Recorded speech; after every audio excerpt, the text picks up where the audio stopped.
E aí, pessoal, beleza? Me chamo Rafael Campos e, junto com meus colegas acadêmicos de medicina da Faculdade de Ciências Médicas, fizemos para vocês uma mini aula sobre apendicite aguda. Hoje vocês vão aprender um pouco mais sobre essa condição, de maneira bem didática e bem rápida.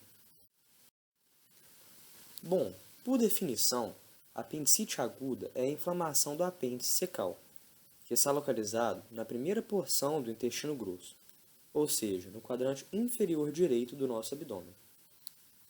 Essa condição é a principal causa de abdômen agudo na criança, no adolescente e no jovem adulto, sendo que seu pico de incidência é entre a segunda e terceira década de vida. Ocorre também em gestantes, abrangendo uma a cada 700 até uma a cada 1.500 gestações.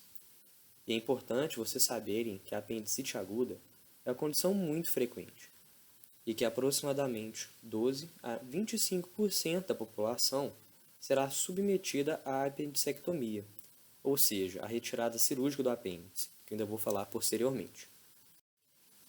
Aqui, nós levantamos a seguinte questão: qual é a fisiopatologia da apendicite aguda? Ou seja, quais são os mecanismos de como a doença se comporta no nosso organismo? Bom, o principal mecanismo fisiopatológico relacionado à apendicite aguda é a obstrução da luz do apêndice, que, em geral, ocorre por um fecalito, e raramente por um cálculo biliar, corpo estranho, linfonodos, parasitas ou até mesmo neoplasias. A obstrução da luz faz com que haja a retenção de muco e distensão do apêndice, o que, consequentemente, irá causar uma compressão venosa e uma hipóxia do órgão, ou seja, uma redução da oxigenação e nutrição desse apêndice. Com isso, o retorno venoso ficará comprometido, favorecendo o desenvolvimento de congestão, isquemia, proliferação bacteriana e inflamação transmural do apêndice. Resumindo isso tudo, culminará na apendicite aguda que nós todos conhecemos. Em alguns casos, pode haver perfuração e ou formação de abscesso, o que torna a apendicite aguda uma condição potencialmente grave, pois nestes casos o paciente pode evoluir rapidamente para a morte. E quais são os sinais e sintomas causados pela apendicite aguda?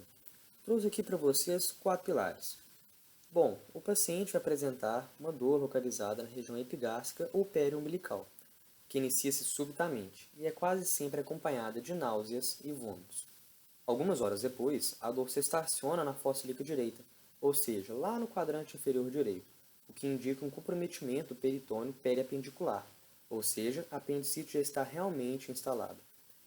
E é importante sabermos que nos casos de apendicite aguda, a febre não costuma ser elevada, variando entre 37,5 até 38 graus. Do ponto de vista médico, é importante sabermos os achados do exame físico.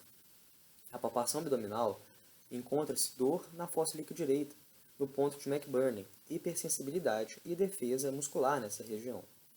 A descompressão brusca após a compressão vagarosa acompanha de uma sensação dolorosa que assusta o paciente, chamada de sinal de Bloomberg.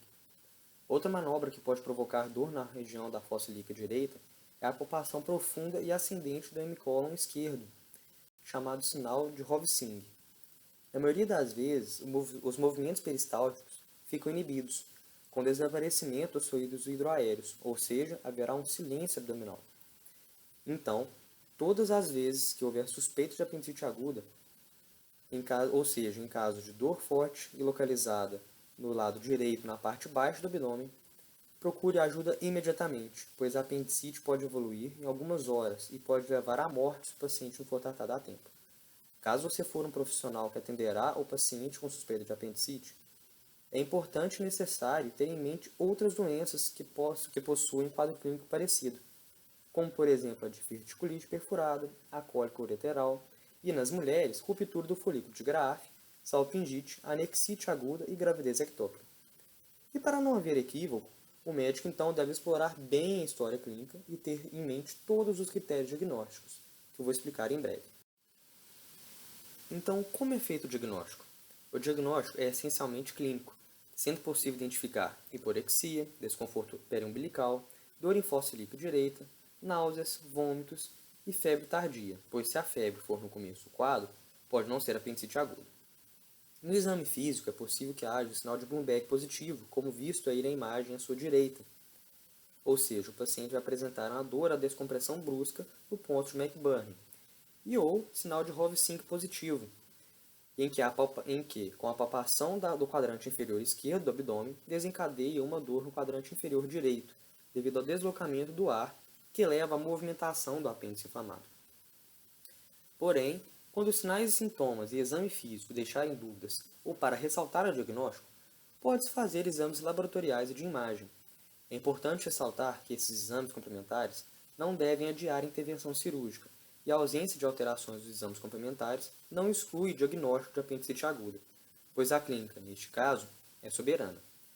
Em relação aos exames laboratoriais, pode-se citar hemograma, que evidenciará leucocitose moderada com desvio à esquerda, sendo então um sinal de inflamação.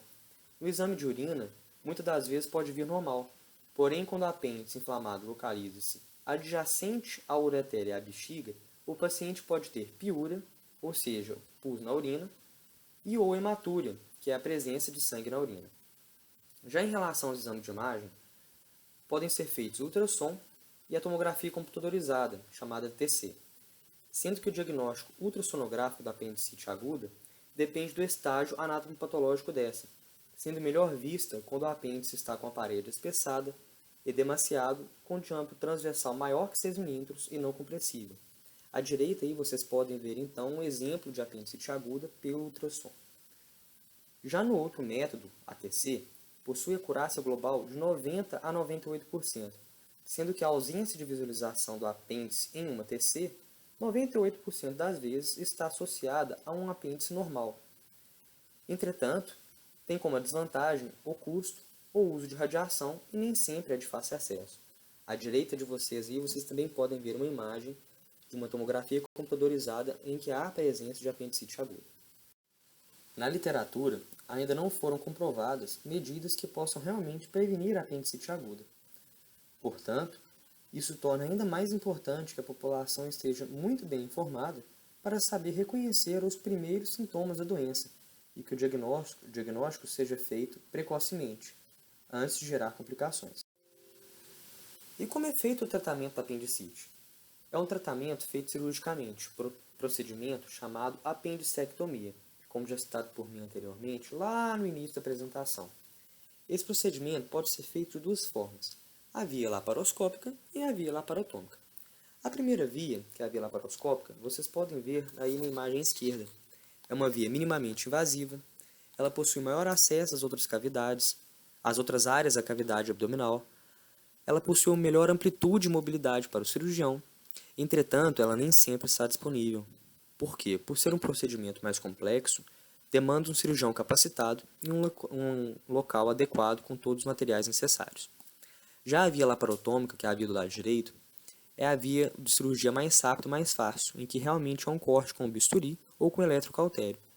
É feita então uma incisão oblíqua e transversa na fossa ilíaca direita, e é feita assim porque é a mais indicada e com melhor aceitação, por deixar uma cicatriz menor. Entretanto, em casos complicados, é necessário mais incisões, causando mais danos ao paciente. Isso porque essa via não permite acesso às outras áreas, como a via laparoscópica permite. Após o tratamento cirúrgico com apendicectomia, é feita então uma antibiótico-terapia, com ciprofloxacina, em conjunto com metronidazol. Em casos não complicados, é administrado então antibiótico-terapia por 24 horas. E já em casos complicados, a administração ocorre de 7 a 10 dias, lembrando que os casos complicados abrangem necrose, ruptura e ruptura de abscesso. O prognóstico da apendicite aguda muitas das vezes é bom em casos não complicados, porém depende de um diagnóstico eficiente e preciso, um tratamento cirúrgico bem executado e o uso de antibióticos na proporção correta e nos tempos corretos. O prognóstico também pode ser ruim nos casos complicados, quando há então extravasamento de pus para a cavidade abdominal, necrose ou cometimento inflamatório de outras estruturas. Esses 3 fatores, por sua vez, podem levar à sepse e até mesmo ao óbito. Nestes casos, então, o melhor prognóstico dependerá principalmente de 3 fatores: da apendicectomia, ser realizada de forma correta, a drenagem de abscesso e lavagem bem feita, evitando a sepse, e a antibiótico terapia. Bom, pessoal, por hoje é só. Muitíssimo obrigado por assistir a nossa apresentação. Esses são os integrantes do nosso grupo e essas são as nossas referências. Muito obrigado.